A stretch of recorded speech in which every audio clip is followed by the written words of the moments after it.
Dais మీదకి వచ్చి కుర్చీ తీసుకొచ్చి ఇట్లా మడత పెడుతున్నాడు. కుర్చీలు మడత పెట్టడంలో లోకేష్ బాబు అంత గొప్పవాడు ఎవడు లేడు. రాసుకోండి అయ్యా. గిన్నీస్ బుక్ రికార్డు కుర్చీలు మడత పెట్టడంలో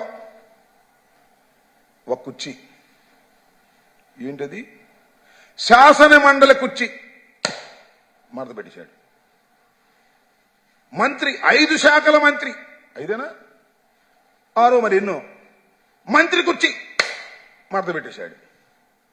మంగళగిరిలో కూర్చోవాయా అంటే నుంచున్నాడు, కూర్చున్నాడు. మంగళగిరి కుర్చీ మడత. ఇక చూసుకో, రాసుకో, మడత పెట్టబోతున్నాడు. తెలుగుదేశం కుర్చీనే మడత పెట్టకపోతే అడగండి, ఎన్నికలైందో తెలుగుదేశం కూర్చునే మడత పెట్టేస్తాడు.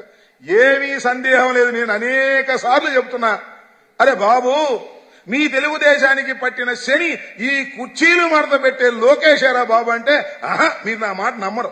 ఈ ఎలక్షన్ అయిపోయిన తర్వాత తెలుగుదేశం కుర్చీ కూడా టపాలను మడత పెట్టిన తర్వాత అరే రాంబాబు గారు చెప్పింది వినలేకపోయామండి.